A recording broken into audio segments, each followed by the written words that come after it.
Back with Coach Mora, I'm Ava Inesta, and we are here for Week 3. The Huskies will take it back to the Rent this week to face off against the Panthers at a Florida International. This weekend will mark the start of a 3-game homestand for the Huskies. And in a time where it's hard to find positives and look at the bright side, I'm sure it's refreshing to be back at home. So how is it beneficial knowing that you're going to stay at home for the next 3 weeks for the team as a whole? Well, we kind of think of it just 1 week at a time, but we get to play at home this week, and that's what's important is you're more able to stay within your routine, you're more familiar with the environment that you're playing in, you've got your home fans, and so you're just a little bit more settled in come kickoff, and that's a real positive. I want to talk about quarterbacks. After Joe was sidelined with an injury, Taekwon took over, and he added some spark and brought some light to the offense that didn't really have much going on. I just want to know what the goal this week is with realigning the offense with a new face at quarterback.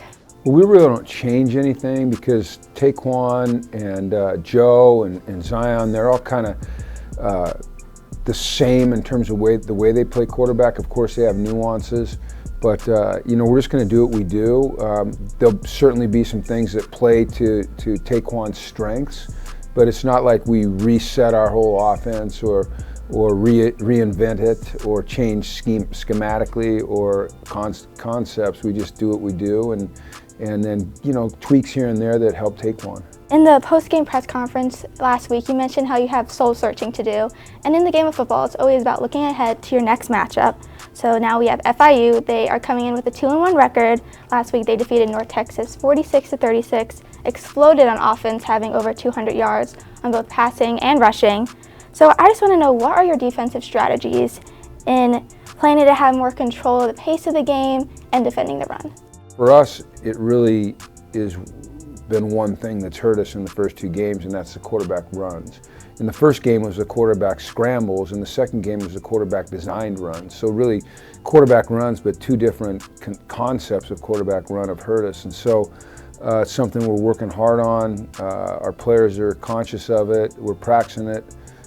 We have schemes that we think will help us, and it's just getting the quarterback run under control is something we have to be able to do. You saw a lot of success against FIU last year, and although they lost a few big producers, they have a pretty similar team to last year despite having a new quarterback in the starting position. So I just want to know what you've learned in the last 2 games based on containing the quarterback, and how are you going to go about that this week? Well, it's another challenge this week because the young man they're starting is mobile. He can run, he can stay alive in the pocket. I'd say he's kind of a combination of the 2 quarterbacks we've played so far, which is, a real challenge for us. I think that what we've got to be able to do is be disciplined in our rush lanes, and then we've got to make sure that we have a man assigned to him when there's a quarterback run. And then we have to be gap sound. You have to stay in your gap, you have to be disciplined, and if we do those things, we can have success. If we don't do those things, then it's going to be tough again. We saw a big play by Buckman at the end of the game last week. Can you speak about Brett and how he's going to impact the development of the passing game this year and how high his ceiling can be? Well, you saw that there was a chemistry being developed between Taekwon and Brett, and that's always a good thing. A quarterback needs receivers that he can trust, that he can throw the ball to, and that they're going to make tough catches, and Brett's demonstrated that to us. And so I think that's a real positive because I think every quarterback wants to have somebody that they can find late that they're comfortable throwing the ball to. And right now that appears to be Brett stepping into that role. And now we need other guys to step up and do the things Brett's doing for us to be able to spread it around. To go off that, another notable play came off of a Taekwon pass to Kevin Sklercius for another touchdown.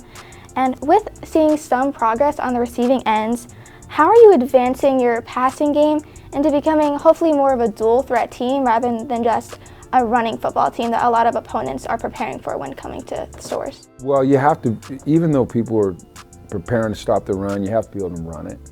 But in order to run it, you got to be able to open up a little bit by throwing the ball, play action stuff. And I thought, we came out the second half and that first play that Taekwon completed, hard play action, brought the linebacker up and he threw the little dig in between. You have to have success doing those types of things.